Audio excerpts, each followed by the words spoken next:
नमस्कार, news room live में आपका स्वागत है और मैं हूं आपके साथ शीतल शर्मा। मेरे साथ मेरी सहयोगी रूपाली शर्मा भी इस वक्त मौजूद है। उम्मीद है कि आप सभी स्वस्थ होंगे, आप सभी अच्छे होंगे। न्यूज रूम लाइव में इस वक्त शुरुआत करेंगे बड़ी खबरों से, लेकिन पहले आपके सामने कुछ सुर्खियां और उसके बाद इन्हीं खबरों को विस्तार से जानकारी आप तक देंगे कि आखिर आज क्या कुछ खास पूरे देश और पूरी दुनिया के अंदर देखा जा रहा है। तो आज की पहली जो बड़ी खबर रहेगी वो लोकसभा में आज जो बजट सत्र चल रहा है उसमें आज शाम 5 बजे लोकसभा में वित्त मंत्री निर्मला सीतारमण इसका जवाब दे सकती है। तो बिल्कुल इसके बाद बात होगी दिल्ली की, जहां पर आम आदमी पार्टी की बैठक जो है वो केजरीवाल के द्वारा बुलाई गई है।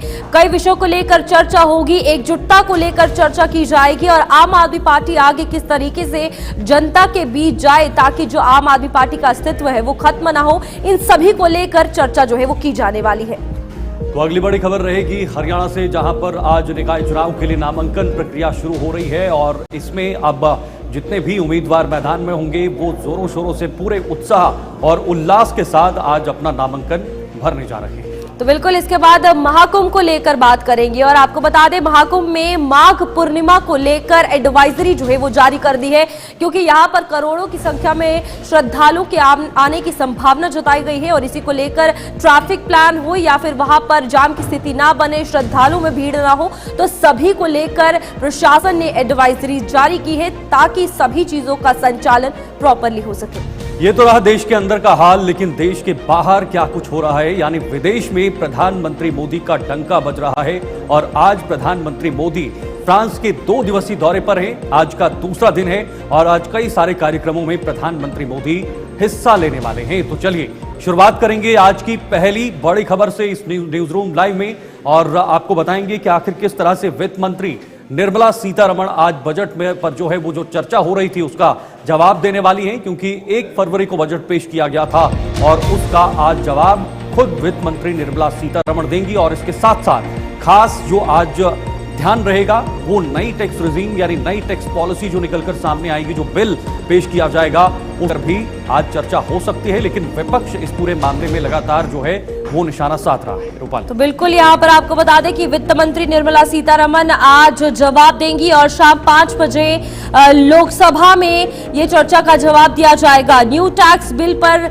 जो संसद में पेश हो सकता है और इसी के साथ आपको बता दें कि बिल को केंद्रीय मंत्रिमंडल की मंजूरी जो है वो मिल चुकी है और सीतारमण ने आपको बता दें कि 1 फरवरी को बजट पेश किया था जिसमें नए इनकम टैक्स बिल यानी न्यू इनकम टैक्स बिल को लाने का ऐलान किया गया था हाल ही में। फिर उसके बाद 7 फरवरी को वित्त मंत्री ने ऐलान किया था कि नया बिल चालू सत्र में ही संसद में पेश होगा। तो उसको लेकर बता दें पहले यहाँ पर इस बिल को लेकर केंद्रीय मंत्रिमंडल जो है उनकी मंजूरी मिल चुकी है और आज सीतारमण जो है बजट पर जवाब देंगी, बजट पर चर्चा पर जवाब देंगी और न्यू टैक्स बिल भी पेश हो सकता है। तो फिलहाल यहाँ पर लाने का जो ऐलान किया गया था उस पर आज 5 बजे ये चर्चा होगी, क्योंकि नई चीजें जो है ऐड की गई है और कुछ चीजों को ठीक भी किया गया है ताकि लोगों को जो है ये आसानी से समझ आ सके। तो ये सभी को लेकर चर्चा जो है वो की जाएगी और चर्चा का जवाब आज खुद वित्त मंत्री निर्मला सीतारमण देंगी। बिल्कुल, और टैक्स का जो ये पूरा दायरा रहता है, जो पूरी प्रक्रिया रहती है उसको आसान बनाने के लिए ये कदम उठाया जा सकता है। ताबिश कमाल दिल्ली से हमारे सहयोगी इस खबर पर ज्यादा जानकारी के लिए जुड़े हुए हैं। ताबिश, आज शाम 5 बजे वित्त मंत्री निर्मला सीतारमण जो चर्चा हुई है बजट पर उसका जवाब देने वाली हैं और किन किन चीजों पर फोकस किया जा सकता है। खास बात यह भी है कि आज जो नया टैक्स बिल है वो भी पेश होने वाला है। बिल्कुल शीतल, तो देखिए आज चूंकि पूरा माहौल गर्म रहने वाला है, अभी हम पार्लियामेंट परिसर में मौजूद है जहां पर अभी अगर आप देखेंगे तो आज बहुत अहम दिन इसलिए माना जाएगा। एक तो नया आयकर विधेयक पेश होना है, हालांकि कैबिनेट से इसको हरी झंडी मिल गई है।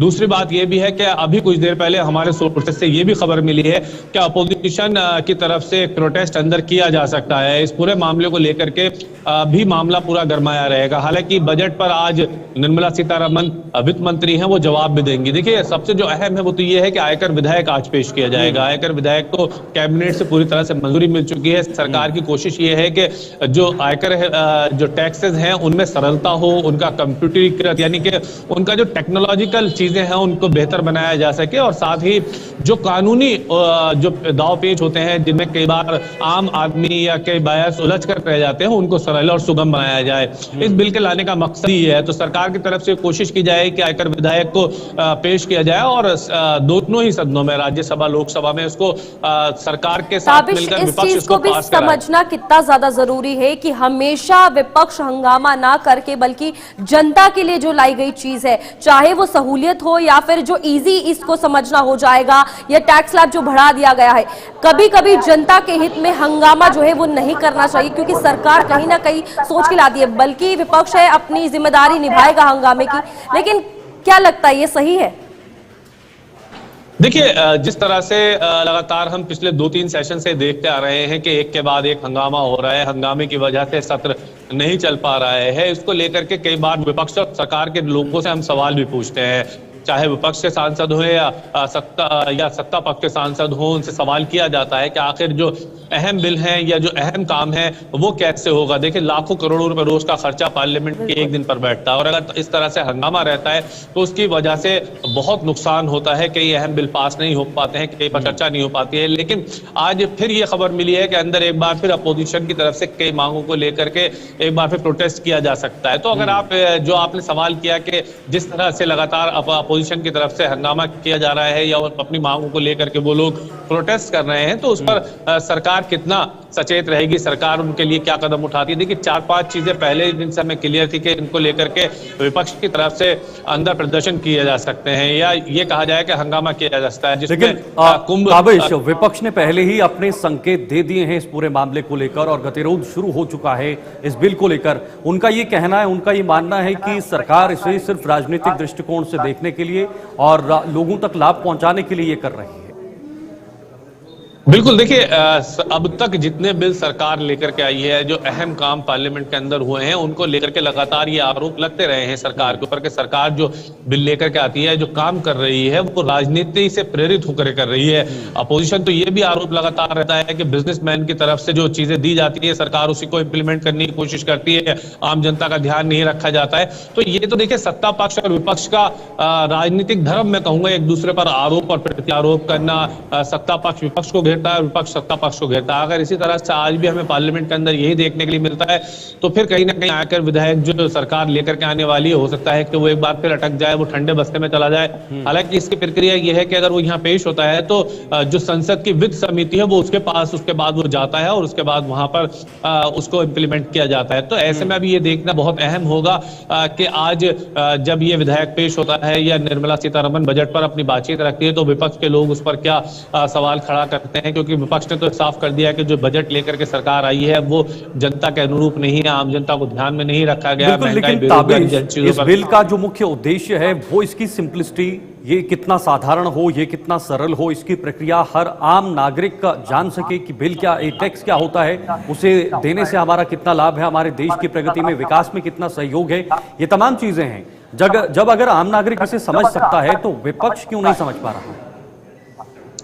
देखिए, जैसे अगर आप देखें तो जो अहम बिल ऐसे होते हैं जिन पर विपक्ष को ये प्रतीत हो जाता है कि ये कहीं ना कहीं राजनीतिक रूप से आम जनता के फायदे के लिए और सरकार को फायदा, यानी डायरेक्ट अगर कहा जाए तो एनडीए के घटक दलों को इसका फायदा हो सकता है, तो उस पर कहीं ना कहीं हमें लगता है कि हंगामा हमें ज्यादा देखने के लिए मिलता है। वो हंगामा और बढ़ जाता है क्योंकि उसकी वजह यह है कि देखिए आने वाले साल की अगर मैं बात कर लूँ 2025 के अंत और 2026 की शुरुआत की बात कर ले तो 5 से 6 राज्य ऐसे हैं जहां पर चुनाव होने वाले हैं, और जिन राज्यों के अंदर चुनाव होने वाले हैं उन राज्यों को भी सरकार फोकस करेगी और विपक्ष उस पर अपना राजनीतिक स्टैंड भी लेना कुछ ना कुछ चाहेगा। ठीक है, बहुत बहुत शुक्रिया आपका हमारे साथ जुड़ने के लिए। हालांकि हर पार्टी और हर सरकार किसी राज्य में हो या केंद्र में हो, वो अपना पॉलिटिकल एज लेकर चलती है, लेकिन इसको इतना राजनीतिकरण करना और इतने स्तर पर राजनीति करना, यह अपने आप में एक सवाल खड़े करने वाली बात है। बड़ी खबर आ रही है उत्तराखंड से, हरीश रावत की बीजेपी में एंट्री को लेकर हलचल तेज हो गई है।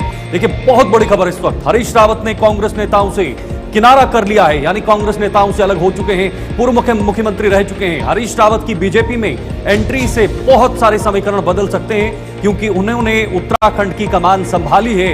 उत्तराखंड में इस वक्त कांग्रेस के सबसे बड़े नेता के रूप में उन्हें देखा जाता है, लेकिन रूपाली अगर वो पाला बदलते हैं तो बड़े लेवल पर यहां पर कांग्रेस के लिए यह बहुत बड़ा सेटबैक हो सकता है।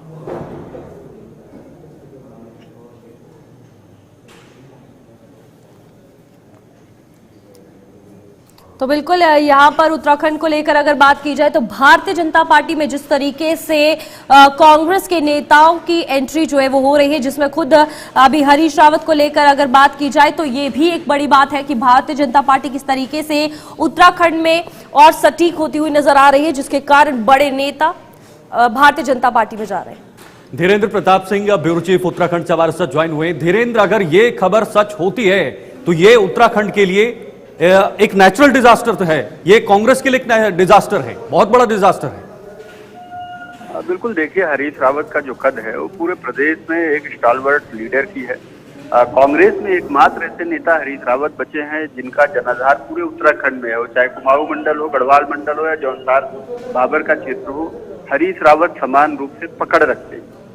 लेकिन दूसरी तरफ देखें, अगर जो बीजेपी में जाने की अगर चर्चाओं की बात करें तो चर्चाएं यहाँ की सियासत में जरूर तेज हो रही है, लेकिन हरीश रावत के सामने सबसे बड़ा जो बैरिकेड है, सबसे बड़ा जो अवरोधक है, उनके सभी विरोधी यानी विजय बहुगुणा जो पूर्व मुख्यमंत्री रह चुके हैं, जो हरीश रावत जब मुख्यमंत्री थे तो उनका विरोध करते हुए 10 विधायकों को लेकर के वो बीजेपी में शामिल हो गए थे। उनके अन्य जो सुबोध उनियाल जो भी सरकार में कैबिनेट मंत्री हैं, ये सारे जो उनके धुर विरोधी हैं कांग्रेस के जमाने के नेता, वो नहीं चाहेंगे कि हरीश रावत बीजेपी में आए। लेकिन बीजेपी को फायदा ये दिख रहा है कि कांग्रेस में इस समय अगर देखें तो सबसे बड़ा नेता सिर्फ हरीश रावत है, और अगर हरीश रावत को पार्टी में बीजेपी लेती है तो एक बड़ा अवरोध उसके सामने से धीरेन्द्र, यहाँ पर अगर हरीश रावत को लेकर बात की जाए तो जब दिल्ली के नतीजे सामने आए थे तब भी उन्होंने अपने गठबंधन को लेकर, विपक्ष को लेकर काफी नाराजगी जो है जाहिर की थी। उन्होंने ये कहा था कि विपक्ष को जो है स्ट्रांग होना पड़ेगा, और साथ ही साथ ये बातें जब सामने आई, क्या लगता है उन चीजों को इस फैसले के साथ जोड़ा जा सकता है? बिल्कुल, देखिए हरीश रावत दिल्ली प्रचार में भी काफी सक्रिय रहे, और हरीश रावत ने जब चुनाव परिणाम आया दिल्ली विधानसभा का तो उसके तुरंत बाद अपने फेसबुक पे लिखा, अभी भी वो पड़ा हुआ है, कि किस तरह से वहां पे कांग्रेस के अवरोध के तौर पे आम आदमी पार्टी खड़ी हुई। उन्होंने उस गठबंधन पर भी सवाल उठाए जिसका नेतृत्व कांग्रेस कर रही थी। लेकिन यह सिर्फ हरीश रावत की बात नहीं, आप देखिए जम्मू कश्मीर के मुख्यमंत्री उमर अब्दुल्ला ने भी इस बात को उठाया, और सामना जो कि उद्धव ठाकरे का अखबार है, जो उनका मुखपत्र है, उन्होंने भी उसमें कांग्रेस पे सवाल उठाए हैं। तो निश्चित रूप से कांग्रेस के नेतृत्व पे, कांग्रेस के संगठन पर उनके सहयोगी और उनके साथ के लोग सवाल उठा रहे हैं। तो हरीश रावत एक और बड़ी बात है, इस जिस उम्र के पड़ाव पर इस वक्त हरीश रावत खड़े हैं, क्या आपको लगता है कि उनका पार्टी का बदलना एक बहुत बड़ा इंपैक्ट होगा, खासतौर पर उत्तराखंड में या देश के अंदर, या एक बहुत बड़ा कुनबा लेकर वो पाला बदल सकते हैं?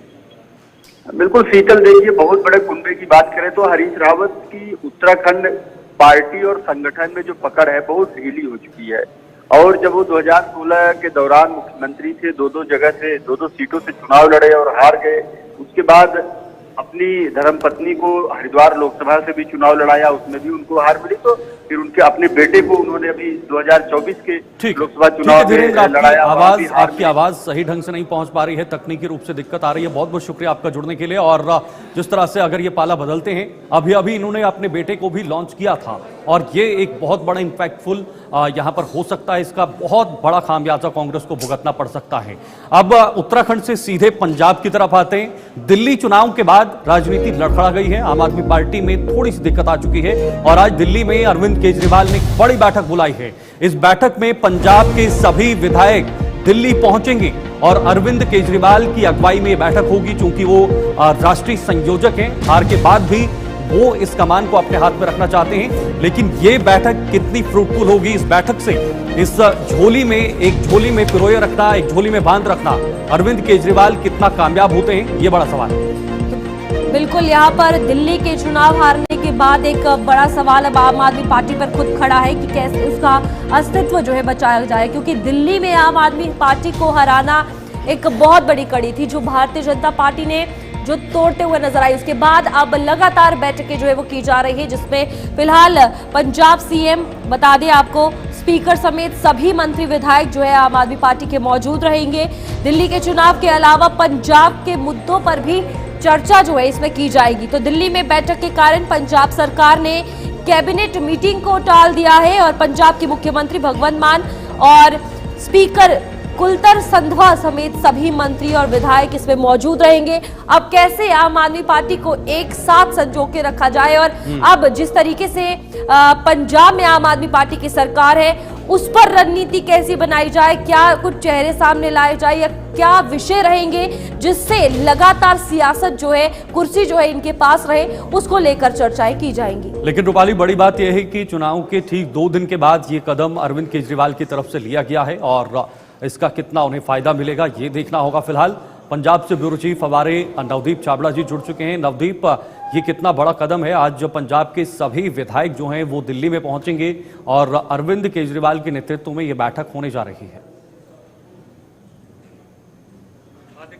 बिल्कुल 11 बजे ये बैठक का समय जो रखा गया है दिल्ली के अंदर, लेकिन जो अभी तक जानकारी मिली है पंजाब के मुख्यमंत्री भगवंत मान जो है वो कपूरथला हाउस जो है वो एंटर कर चुके हैं। पंजाब के लगभग सभी मंत्री जो हैं वो आधा घंटा पहले कपूरथला हाउस जो है वो पहुंच चुके हैं, विधायक भी लगभग पहुंच चुके हैं। अभी तक ऐसी कोई सूचना नहीं है कि कोई विधायक जो है अभी तक नहीं पहुंचा है या अभी नहीं जाने की जानकारी नहीं है। सबसे बड़ा सवाल देखिए इस बैठक के अंदर क्या कुछ होने वाला है। तो जाहिर सी बात है कि दिल्ली के अंदर चुनावी नतीजों के बाद जिस तरीके से आम आदमी पार्टी की हार हुई है उसके बाद कई तरह की चर्चाएं वो राजनीति के अंदर हो रही है कि पंजाब के अंदर सरकार गिर सकती है, पंजाब के कई विधायक पाला बदलने को तैयार हैं, हॉर्स ट्रेडिंग हो सकती है, पंजाब के अंदर ऑपरेशन लोटस शुरू हो सकता है, पंजाब के सीएम को हटाया जाता है। ऐसी तमाम जो चर्चाएं हैं वो विपक्षी दलों या फिर हम कह सकते हैं राजनीतिक गलियारों के अंदर चल रही है। लेकिन ये बैठक जहां तक कितने इसका सवाल है, क्योंकि जब दिल्ली के अंदर चुनाव हो रहे थे तो पंजाब के सभी मंत्री विधायक और जितने भी संगठन के तमाम बड़े नेता थे वो दिल्ली चुनाव के अंदर यहाँ पर डोर टू डोर प्रचार करते हुए नजर आए थे। जो जाहिर सी बात है कि जिन जिन सीटों पर हार हुई है और उन सीटों पर पंजाब के सभी लोग जो प्रचार कर रहे थे उनसे भी फीडबैक लिया जाएगा कि आखिरकार क्या ऐसे बड़े कारण थे जमीन पर नवदीप, जिसकी वजह से हमें हार का सामना। इस मीटिंग को लेकर अगर बात की जाए कितना इम्पोर्टेंट है या क्या ये अंदाजा लगाया जा सकता है कि दिल्ली में जो हार हुई है आम आदमी पार्टी की उसकी टेंशन अब पंजाब में भी दिखेगी, क्योंकि यहाँ पर अपने आप को बचाए रखना और कुर्सी अपने हाथ में रखना ये एक बहुत बड़ा सवाल खड़ा हो गया है आम आदमी पार्टी के लिए। देखिए, आम आदमी पार्टी की सरकार को किसी तरीके से हम कहें रूपाली पंजाब के अंदर खतरा नहीं है, क्योंकि इतिहास के अंदर सबसे बड़ा अगर मैंडेट किसी पार्टी को पंजाब में मिला तो वो आम आदमी पार्टी को मिला था। 117 में से 95 विधायक जो हैं वो सीधे सीधे आम आदमी पार्टी के पास है। दूसरा, जहां तक सवाल है कि दिल्ली चुनाव के बाद तो जाहिर सी बात है कि कोई भी पार्टी जब इस तरीके से हार होती है या क्लोज फाइट रहती है तो अपनी हार पर वो मंथन करती है। तो जाहिर सी बात है कि आम आदमी पार्टी आज मंथन कर रही है और वो पंजाब के नेताओं से भी फीडबैक ले रही है कि क्या कुछ ग्राउंड पर कमियां थी और क्या कुछ अब पंजाब के अंदर क्या कुछ कमियां हैं, क्योंकि 2 साल बचे हैं यहाँ पर भी चुनाव होने हैं। तो आम आदमी पार्टी के पास दिल्ली के बाद अब केवल पंजाब ऐसा राज्य बचा है जहाँ पर उनकी सरकार है। तो ऐसे में आम आदमी पार्टी नहीं चाहेगी कि 2027 के अंदर चुनाव के बाद पंजाब भी उनके हाथ से चला जाए।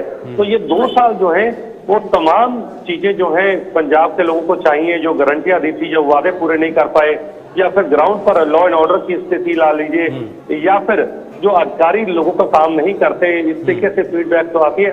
तो तमाम चीजें जो है आज इसका मंथन किया जाएगा। नवदीप, अरविंद केजरीवाल का क्या ये संदेश भी दिल्ली से हो सकता है, क्योंकि दिल्ली में बैठक है और केंद्रीय नेतृत्व वहीं होता है, आम आदमी पार्टी बहुत जल्दी राष्ट्रीय पार्टी भी बन गई है, क्या ये संदेश भी देना चाहेगी कि हम बिल्कुल भी कमजोर नहीं हैं, हम दिल्ली के अंदर विपक्ष में हैं, 22 सीटें हमारे पास हैं, 95 विधायक हमारे पंजाब में हैं, 1 विधायक हमारा जम्मू कश्मीर में है और ऐसे ऐसे कई विधायक हैं और वो चाहते हैं कि एक मैसेज पूरे देश के अंदर जाए कि हम अभी जिंदा हैं, हमारी पार्टी में कोई दिक्कत नहीं है। देखिए, बिल्कुल 3 बार के मुख्यमंत्री अरविंद केजरीवाल रहे हैं और जाहिर सी बात है कि एक मजबूत नेता है और पार्टी पर उनकी पूरी पकड़ है। तो जाहिर सी बात है कि पार्टी के अंदर कोई बिखराव जैसे हालात ना बने, या फिर हम ये कह सकते हैं कि पार्टी जो है उसके अंदर किसी तरीके से, जिस तरीके से विपक्षी दल कह रहे हैं कि कई नेता, कई विधायक उनके संपर्क में, ऐसी नौबत ना आए। और वो तमाम फीडबैक जो एक जरूरी है ग्राउंड पर लेना कि सरकार कैसे और अच्छे तरीके से काम करे और संगठन को कैसे ग्राउंड लेवल पर और ज्यादा मजबूत किया जाए, चाहे वो पंजाब हो चाहे वो दिल्ली हो। क्योंकि एक चीज तो निकल कर सामने आई कि शीतल, कि दिल्ली के अंदर ग्राउंड पर जो वर्कर आज से 5 या 10 साल पहले आम आदमी पार्टी के पास थे, उतने वर्कर शायद नहीं थे। और यही कारण था कि खामियाजा कहीं ना कहीं पार्टी को भुगतना पड़ा। तो ग्राउंड पर या आम आदमी पार्टी से कैसे एक बार फिर पार्टी कनेक्ट करे, जो कहीं ना कहीं दूरी बढ़ी है उनका ये मानना है। तो ये आज तमाम फीडबैक लिए जाएंगे और जाहिर सी बात है बड़े बदलाव जो है वो निचले स्तर पर हो सकते हैं आने वाले दिनों के अंदर।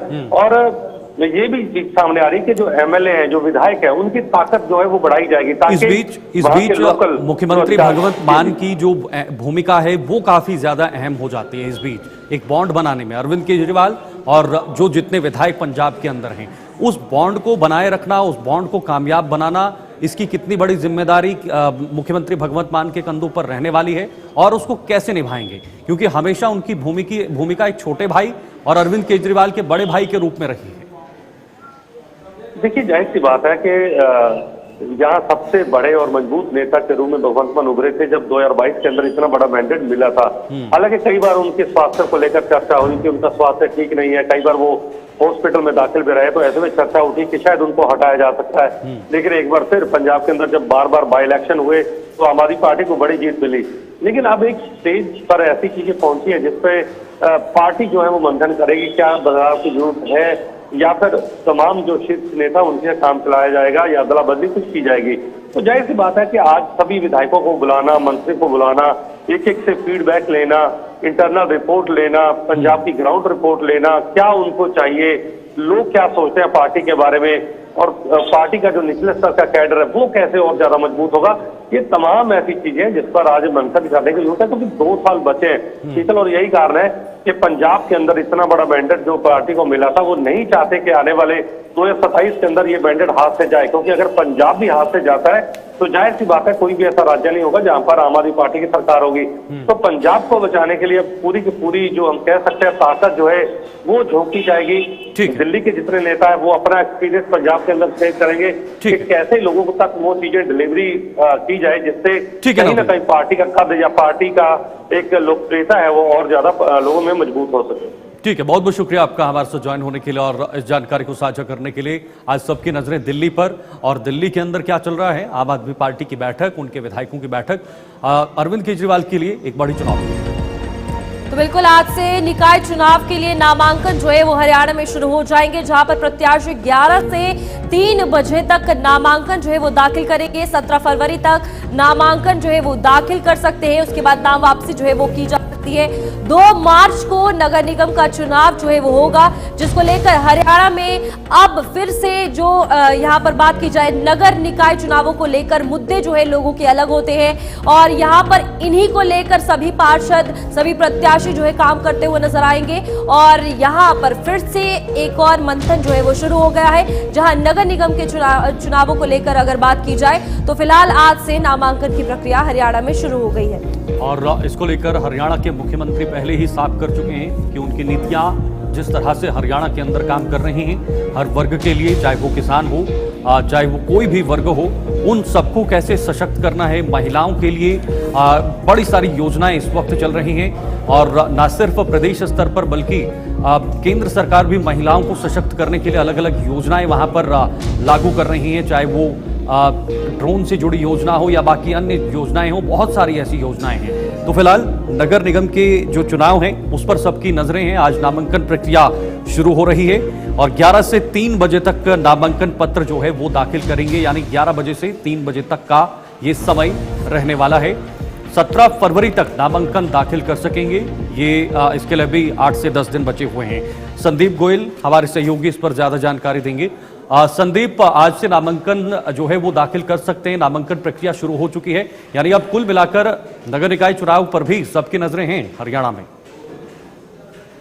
लंबा समय शीतल गुजर चुका है जब से लगातार मांग थी कि नगर निगम चुनाव जो है हरियाणा के अलग अलग जिलों में जो रुके हुए थे, जो अधर में लटके हुए थे, उनको पूरा किया जाना चाहिए। लेकिन सरकार तक बदली, लेकिन अब जब मामला कोर्ट जा पहुंचा और कोर्ट में अब मामले में जो है कहा यह जा रहा था कि फरवरी के अंत महीने तक जो है नगर निगम चुनाव सरकार को और चुनाव आयोग को कराने होंगे। लेकिन अब जो है चुनाव हो रहे हैं और 2 मार्च को चुनाव होना है और उसके बाद 8 तारीख को रिजल्ट आएगा। तो इसी को लेकर अब तैयारी जो है जिला प्रशासन की ओर से अलग अलग जिलों में कर ली गई है और आज से नामांकन की प्रक्रिया जो है वो शुरू कर दी गई है। लेकिन अभी बीजेपी या कांग्रेस या फिर अन्य पार्टियों की ओर से उम्मीदवारों के नाम तक जो है सामने नहीं आए हैं। तो अभी माना यह जा रहा है कि जो 17 तारीख जो रखी गई है अंतिम तारीख, उससे कुछ ही दिनों पहले ही जो उम्मीदवार हैं वो अपने नामांकन करते हुए जरूर नजर आएंगे। लेकिन यहाँ प्रशासन ने सारी तैयारी जो है रूपरेखा वो तैयार कर ली है और 11 से 3 बजे का समय रखा गया है जब उम्मीदवार अपना नामांकन करने के लिए अलग अलग जिलाधिकारियों की ओर से बनाए गए सेंटरों पर अपने नामांकन दाखिल किए जाएंगे।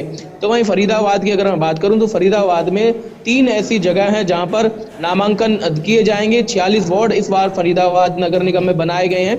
तो वहीं पार्षद के साथ साथ जो मेयर है वो भी चुने जाएंगे, एक साथ इसके चुनाव होंगे। तो उसी की रूपरेखा प्रशासन की ओर से पूरी कर ली गई है। यहाँ पर संदीप अब कितना ज्यादा जरूरी है जिस तरीके से पार्टीज अब चुनावी मैदान में फिर से उतरेगी। एक तरफ सीएम नायब सिंह सैनी की बात की जाए, उनकी रिपोर्ट्स जिस तरीके से सरकार की उनकी पार्टी के सामने आ रही है, जाहिर तौर पर दिखता है कि जनता के बीच जनता के लिए सभी काम किए जा रहे हैं। क्या वो डबल से ट्रिपल इंजन बनेगा या बाकी पार्टीज भी कांटे की टक्कर देगी? क्या लगता है किस तरीके से रहने वाले हैं?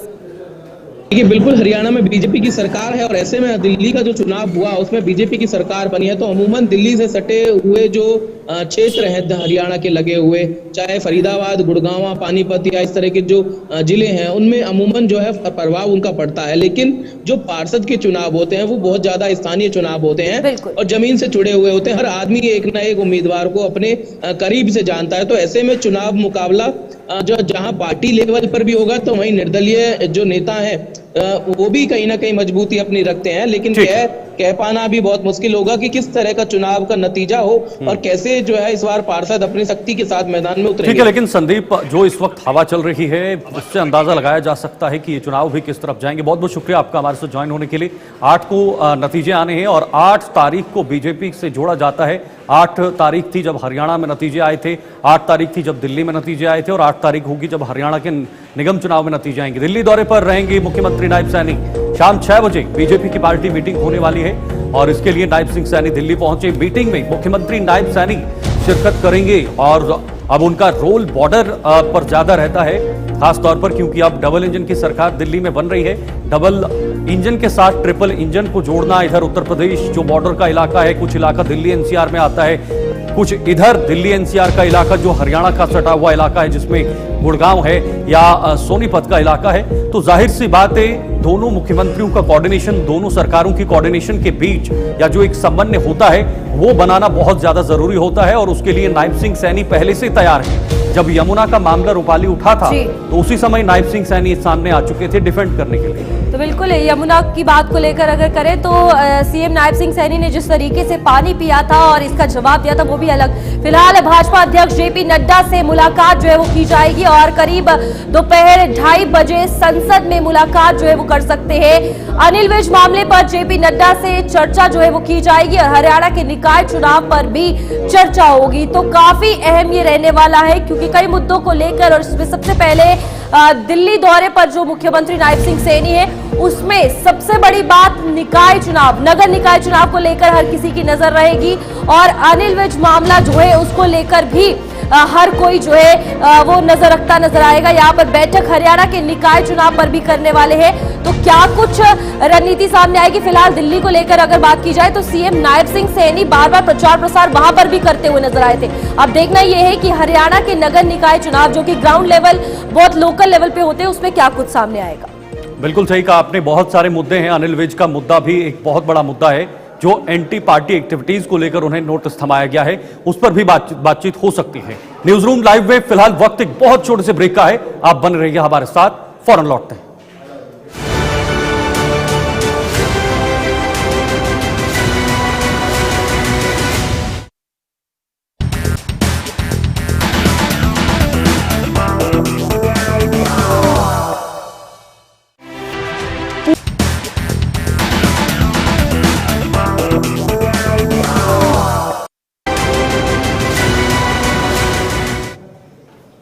चलिए ब्रेक के बाद एक बार फिर से आप सभी का बहुत बहुत स्वागत है न्यूज रूम लाइव में। वक्त तो चला है आगे बढ़ने का। एक और बड़ी खबर इस वक्त आ रही है महाकुंभ को लेकर, जहां पर सुविधाओं को लेकर योगी का फरमान सामने आए हैं। महाजाम को लेकर एक्शन में सीएम योगी, क्योंकि कल प्रयागराज में बहुत बड़ा जाम देखने को मिल रहा था और उस जाम को लेकर अब सीएम योगी आदित्यनाथ ने सीधे फरमान देना शुरू कर दिया है।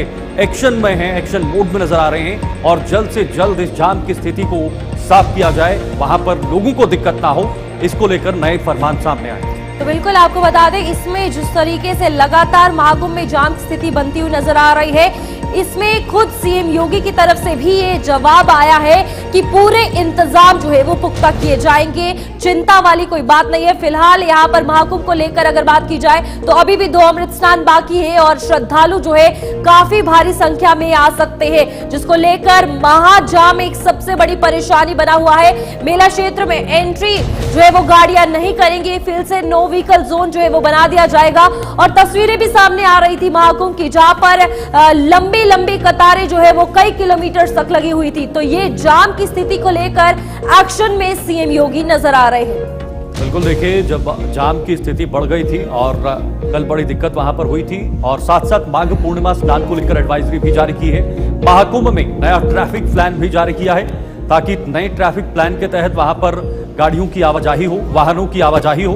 13 फरवरी तक वाहनों की नो एंट्री यानी वाहनों पर रोक लगा दी गई है। संपूर्ण मेला क्षेत्र नो व्हीकल जोन घोषित कर दिया है, यानी जो वो क्षेत्र है वहां पर बिल्कुल भी कोई व्हीकल नहीं जा सकता।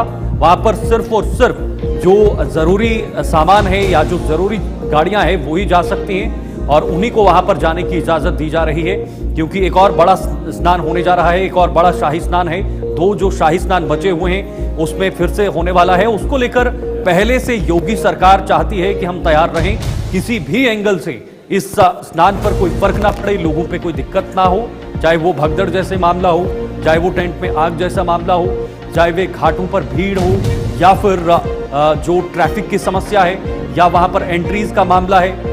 ये तमाम चीजें हैं जिन पहलुओं पर समीक्षा की जा रही है। चलिए इसी पे अधिक जानकारी लेंगे। हमारे साथ अनुज हनुमत जुड़े हुए हैं। अनुज हमें पहले दिन से ही महाकुंभ की हर जानकारी दे रहे हैं, तो अनुज वहां पर मौजूद भी है। अनुज बताइएगा, जिस तरीके से नो ट्रैफिक जोन है, महाजाम एक परेशानी है और दूसरी तरफ सियासत छिड़ गई है, क्या लग रहा है करारा जवाब योगी सरकार देती हुई नजर आ रही है अपने नए प्लान्स के साथ? जी, सबसे पहले तो मैं बता दूं कि जो माघ पूर्णिमा का स्नान है उसके दृष्टिगत ये फैसला लिया गया है कि नो व्हीकल जो है उसमें पूरा मेला क्षेत्र और इसके साथ साथ आसपास का जो एरिया है वो रहेगा। और नो व्हीकल जोन का मतलब ये है कि आप कोई भी वाहन न ला सकते हैं और न मेला क्षेत्र के अंदर से बाहर ले जा सकते हैं। और ये पूरा जो कार्य किया गया है वो विगत 3 दिनों से जो जाम है उसके बाद ये फैसला लिया गया है। और कहा यह जा रहा था कि अमृत स्नान के बाद हो सकता है ऐसी स्थिति कभी ना आए कि नो व्हीकल जोन जैसा फरमान या जो नियम है लागू करना पड़े, लेकिन जैसी भीड़ आई है तो वो मुमकिन नहीं था, कोई सोच नहीं पा रहा था। और शायद यही कारण है कि जो आंकड़ा है वो 45 करोड़ को पार कर गया है इस महाकुंभ में। और ये सख्त हिदायत सीएम योगी ने दी है कल की बैठक में, और उन्होंने कई अधिकारियों को फटकार भी लगाई है उनकी जो लचर कार्यशैली है उसको लेकर के भी। तो फिलहाल अगर आप प्रयागराज आ रहे हैं तो अपनी गाड़ियों को साथ लेकर ना है, क्योंकि जो नो व्हीकल जोन है वो लागू हो गया है और सुबह 4 बजे से ही ये लागू हो गया है, जो कि माघ पूर्णिमा का जो स्नान है कल का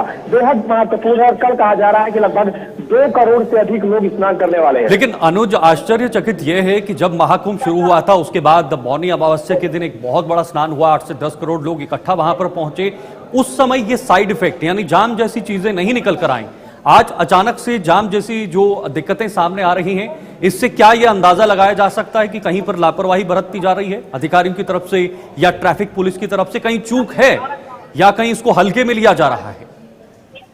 बिल्कुल शीतल, ये चूक ही मानी जाएगी और शायद यही कारण था कि सीएम योगी ने कल की बैठक में जो एडीजी जोन है भानु भास्कर उनको फटकार लगाई है। उनको कहा है कि आप मौनी अमावस्या की भगदड़ की घटना के दिन कहाँ थे, आपने अधिकारियों को क्यों आगे किया? और यही कारण था कि उन्होंने एडीजी यातायात जो कि के सत्यनारायण है उनको फटकार लगाई कि आखिर जब आपको पता था कि वीकेंड चल रहा है, दिल्ली से भी लोग आ सकते हैं, जो सीमा क्षेत्र है प्रयागराज की वहां से लोग आ सकते हैं, तो आपने ट्रैफिक व्यवस्था को कंट्रोल क्यों नहीं किया? और ये बात बात की जो आपने कही कि मौनी अमावस्या के समय ऐसा कुछ क्यों उस समय तक नहीं हुआ, उसका रीजन ये था कि प्रशासन मुस्तैद था, नो व्हीकल जोन लागू किया गया था और जो कह सकते हैं कि हाई अलर्ट पर प्रशासन था। लेकिन इसके बाद बहुत सारी चीजें ऐसी हुई जिसमें लगा कि काफी भीड़ नहीं आएगी, इस तरह की चीजें वहां पर लगी लोगों को। लेकिन ये बहुत बहुत धन्यवाद अनुज हमारे साथ जुड़ने के लिए। और अनुज हेमंत इस वक्त प्रयागराज से हमारे साथ बने हुए थे। अब जरा महाराष्ट्र की बात करें, जहां पर जीबी सिंड्रोम से 7वीं मौत का ये मामला सामने आया है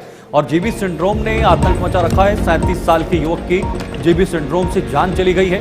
ये बेहद दुखद खबर है। 167 मरीजों में सिंड्रोम की पुष्टि वहां पर हुई थी। बिल्कुल, आपको बता दें महाराष्ट्र में ये जीबीएस सिंड्रोम के मरीजों के संदिग्ध संख्या जो है फिलहाल 192 के ऊपर जो है वो पहुंच गई है, जिनमें से 167 के मरीजों की सिंड्रोम पुष्टि जो है वो कर ली गई है और अभी तक 7 लोगों की मौत हो चुकी है और जिसमें फिलहाल आईसीयू में और वेंटिलेटर पे कई मरीज जो है वो नजर आ रहे हैं। तो ये बीमारी, ये सिंड्रोम की अगर बात की जाए तो महाराष्ट्र में कई लोग इसका शिकार होते हुए नजर आ रहे हैं। चिंता का विषय जो है वो बना हुआ है। फिलहाल यहाँ पर आपको बता दें कि कई ऐसे मामले सामने आ रहे हैं जहां पर अब जिसको चलते वहां पर पानी का सैंपल जो है वो लिया गया है और बाकी खाने पीने की चीजें, सॉइल का सैंपल, सभी चीजों को लेकर टेस्टिंग जो है वो की जा रही है और कारणों का पता लगाने की कोशिश की जा रही है। हमारे साथ जी इरशाद हमारे साथ जुड़े हुए हैं सीधे महाराष्ट्र से। इरशाद, क्या अपडेट है? और जीबी सिंड्रोम एक आतंक के रूप में नजर आ रहा है, 7वीं मौत हो चुकी है। हाँ देखिए शीतल, खासतौर से हमने देखे 27 जनवरी को एक जीबीएस से एक की मौत हुई थी, तो उसके बाद प्रशासन जाग उठा था। ये बड़ी खतरनाक बीमारी सामने आ रही है और पूना के अंदर और नांदेड़ के अंदर इसके ज्यादा मरीज देखे जा रहे हैं और हमने देखा है खासतौर से ये पानी से अभी जो इसकी रिपोर्ट जो आई है, टेस्टिंग रिपोर्ट पानी की, तो उससे ये बैक्टीरिया का असर जो है मरीजों में देखा जा रहा है। बुखार और पैरों में जो है कमजोरी, ये ऐसे कई उसके लक्षण नजर आने के बाद ही उसे अस्पताल में भर्ती कर दिया जाता है और बड़ा महंगा इलाज इसका बताया जा रहा है। सरकार फिर भी अभी देखे तो पूरे महाराष्ट्र में इस पर अभी गंभीर रूप से कोई कदम नहीं उठाई है और पूना में और नांदेड़ में ही कुछ अस्पतालों में इसका इलाज किया जा रहा है। और प्राइवेट से जो प्राइवेट निजी अस्पताल है वहाँ भी बड़े महंगे इलाज हो रहे हैं और डबल जो है इसका इरशाद, यहाँ इलाज तो सही है लेकिन इसको रोके जाने के लिए क्या कुछ कदम उठाए जा रहे हैं? क्योंकि 200 के पास जो है वो नंबर पहुंच चुका है और ना बढ़े, क्योंकि जिस तरीके से कोविड लोगों ने पूरे विश्व भर में देखा है, जूझे हैं उससे, उसके बाद हर एक वायरस, हर एक प्रॉब्लम आती हुई कहीं ना कहीं बड़ी मुसीबतें खड़ी करती है।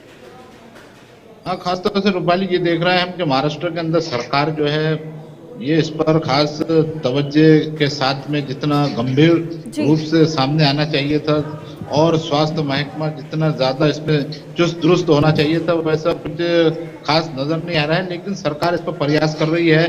कुछ अस्पतालों में इसका विशेष रूप से एक इलाज किया जा रहा है। पहले ही पूना के अंदर कुछ सरकारी अस्पतालों में इसका इलाज की जो है स्पेशल एक वार्ड बनाए गए थे। ठीक है, लेकिन अभी फिलहाल ऐसा कुछ खास तौर से महाराष्ट्र के अंदर पानी को लेकर अभी भी जांचें जो है वो होना बाकी है।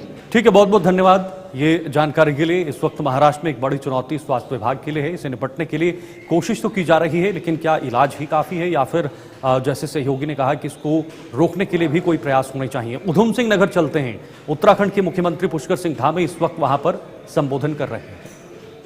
श्री रमेश जोशी रामू भैया, पूर्व मेयर हमारे, जिन्होंने बहुत सादगीपूर्ण पिछले 5 सालों तक लगातार वहां काम किया।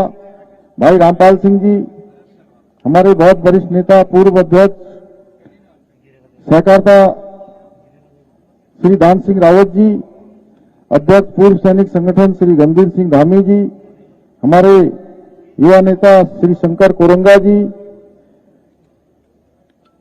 मातृशक्ति की प्रतीक आदरणीय मोहिनी पोखरिया जी एवं मंच पर आसीन हमारे सभी नेतागण, अब घनश्याम जी भी हैं, हमारे मुखर्जी कहाँ चले गए, जिन्होंने यहाँ पर बॉक्सिंग प्रतियोगिता बहुत पहले, आज से कम 12-13 साल पहले यहाँ आयोजित की थी हम लोगों ने। हमारे जिलाधिकारी जी, हमारे एडवोकेट गोपाल सिंह बिष्ट जी, अब ये कागज में नाम नहीं लिखे हैं, लेकिन मैं पीछे देख रहा हूं। तो हमारे व्यापार मंडल के अध्यक्ष गणेश सिंह जोशी जी, मोहिनी पोखरिया जी और हमारे जिलाधिकारी जी, जो कि लगातार इसका संयोजन कर रहे हैं। ठंड थी लेकिन धूप बढ़ गई है। रमेश ओली जी यहाँ के मुख्य संयोजक, और आज इस कार्यक्रम में, इस प्रतियोगिता के अवसर पर यहां पर पधारे हमारे पूरे भारतवर्ष से आए हुए सभी प्रतिभागीगण, सभी खिलाड़ी, भाइयों बहनों, उपस्थित हमारे इस क्षेत्र के सभी बड़े बुजुर्ग, हमारे सैनिक, पूर्व सैनिक, हमारे सभी नौजवान युवा साथी, हमारे छात्र एवं छात्राएं, पत्रकार मित्रों, छायाकार बंधुओं, electronic media, print media, social media, digital media, सभी हमारे मीडिया के मित्र, मैं सबसे पहले तो आप सबका आज इस प्रतियोगिता के शुभारंभ अवसर पर आप सभी का मैं अपनी ओर से सबका स्वागत करता हूं, सबका अभिनंदन करता हूं। आज चकरपुर के इस नवनिर्मित स्टेडियम में 38वें राष्ट्रीय खेलों के अंतर्गत आयोजित इस मलखंभ प्रतियोगिता में आप सभी के बीच में आकर मुझे सच में बहुत खुशी हो रही है, अपार हर्ष की अनुभूति हो रही है कि लंबे समय से मेरा सपना था कि यहां पर राष्ट्रीय स्तर की प्रतियोगिता हो, और डीके सिंह जी आज राष्ट्रीय खेलों के अवसर पर ये प्रतियोगिता यहां पर आयोजित हो रही है। भाइयों बहनों, उत्तराखंड के राष्ट्रीय स्तर पर खेल भूमि के रूप में स्थापित करने के उद्देश्य से इस बार के राष्ट्रीय खेलों का भव्य आयोजन हमारे प्रदेश के अंदर हो रहा है। 28 जनवरी को आदरणीय प्रधानमंत्री श्री नरेंद्र मोदी जी के शुभ हाथों से इस प्रतियोगिता का शुभारंभ हुआ, राष्ट्रीय खेलों का आयोजन प्रारंभ हुआ, जिसमें पूरे देश से 10,000 से भी अधिक खिलाड़ी प्रतिभाग कर रहे हैं। 6,000 हमारे ऑफिशियल्स हैं, 3,000 हमारे वॉलंटियर्स हैं, और 1-2 हजार लोग अन्य व्यवस्थाओं में लगे हैं। लगभग 20,000 लोगों के द्वारा इस राष्ट्रीय खेलों का संचालन किया जा रहा है। ये निश्चित रूप से हम सबके लिए बहुत गौरव की बात है कि देवभूमि उत्तराखंड को इस आयोजन की मेजबानी का अवसर मिला, और जितने भी खिलाड़ी मुझे मिल रहे हैं उनसे मुझे पूछने की आवश्यकता नहीं पड़ रही है। पता नहीं उनको डीके सिंह जी आप लोगों ने कुछ कहा तो नहीं है कहीं, लेकिन अपने आप सारे खिलाड़ी मुझे कह रहे हैं कि हम बहुत शानदार अनुभव यहां से लेकर जा रहे हैं, एक शानदार अनुभव लेकर जा रहे हैं। इस आयोजन से न केवल हमारे खिलाड़ियों को अपना उत्कृष्ट प्रदर्शन दिखाने का अवसर मिल रहा है, बल्कि प्रदेश का इंफ्रास्ट्रक्चर स्पोर्ट्स का और मजबूत हो रहा है। ये प्रतियोगिता एक स्थान पर नहीं हो रही है। ये बच्चों को बोलो थोड़ा बैठ जाए, जरा गर्मी तो लग रही है, बैठ जाइए बच्चों, जरा बैठ जाओ, थोड़ा बैठ जाइए, एक बार बैठ जाइए, 5 मिनट में खत्म कर रहे हैं, अभी बैठिए। तो इससे आप लोगों की वजह से बात पूरी नहीं हो पाएगी। थोड़ा बैठा दो सबको, उधर छाया में बैठा दीजिए, छाया में, जिधर छाया है वहां बैठा दीजिए। बैठ गए सब? बोलिए भारत माता की। इधर से आवाज कम आ रही है, यहां धूप ज्यादा है लग रहा है। भारत माता की। उधर से कम आ रही है, वो कोने से। भारत माता की। भाइयों बहनों, मैं बता रहा था कि ये जो राष्ट्रीय खेल आयोजित हो रहे हैं, ये 11 स्थानों पर हो रहे हैं, एक स्थान पर नहीं हो रहे हैं। हमारे चेयरमैन टनकपुर के भी जीते हैं, बड़े मतों से आप ऊपर आ जाइए, मंच पर आ जाइए, कहां दूर खड़े हैं वहां। श्री विपिन कुमार जी, एक बार ताली बजा दीजिए इनके लिए भी, ये भी जीत के आए हैं। अभी पूर्णागिरी मैया का मेला भी वहां होने वाला है। और कल एक बड़ा ऐतिहासिक काम हुआ। ऐतिहासिक काम ये हुआ कि अभी तक राफ्टिंग की जो प्रतियोगिता होती थी, राफ्टिंग की प्रतियोगिता पहली बार गिने बुक ऑफ वर्ल्ड रिकॉर्ड किसी स्थान का बना है। तो हमारा मां पूर्णागिरी का स्थान, मां शारदा का तट, टनकपुर का हमारा भूमि क्षेत्र भारत के नक्शे में नहीं, विश्व के नक्शे पर आ गया, जहां रात में जो है राफ्टिंग की प्रतियोगिता कल संपन्न हुई है। तो भाई बहनों, मैं बता रहा था कि 11 स्थानों पर यह प्रतियोगिता आयोजित की गई है। इसमें अनेक जगह पर स्टेडियम बने, जैसे यहां पर तो स्टेडियम पहले से बन रहा था, हल्द्वानी में बना है, रुद्रपुर में वेलोड्रम, जहां मेरी आप लोगों ने देखा होगा साइकिल चलाते हुए जो तस्वीर आई है, मैंने वो वेलोड्रम को ही मैं भी देख रहा था, उस दिन भी वहां प्रतियोगिता आयोजित हो रही थी। हल्द्वानी में बड़ा इंफ्रास्ट्रक्चर बन गया, हमारा हरिद्वार में बन गया, देहरादून में बन गया, यहाँ चकरपुर में बन गया, या राफ्टिंग की प्रतियोगिता हो गई। टिहरी में मैं इसके बाद जा रहा हूं, यहां से टिहरी में वाटर स्पोर्ट्स के क्षेत्र में कैनोइंग और कैकिंग, ये प्रतियोगिता हम पिछले 2 सालों से लगातार वहां आयोजित करवा रहे हैं। इस बार वहां पर भी राष्ट्रीय खेल आयोजित हो रहे हैं।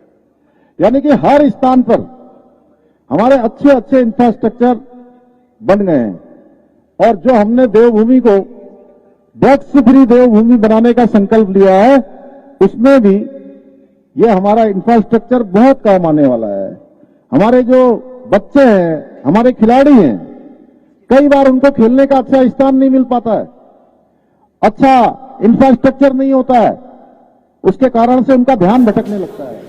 तो 38वें राष्ट्रीय खेल अंतर्गत जो मलखंभ प्रतियोगिता है, उसमें इस वक्त पुष्कर सिंह धामी पहुंचे थे और अपने खेलों को, अपने जो राष्ट्रीय खेल हैं उनको इस बार आयोजन जो है उत्तराखंड में हुआ है। और इसको पूरे नेशनल लेवल पे या इंटरनेशनल लेवल पे कैसे पहचान दी जाए, उत्तराखंड की संस्कृति को कैसे प्रदर्शित किया जाए, इसको लेकर प्रयास किया जा रहा है।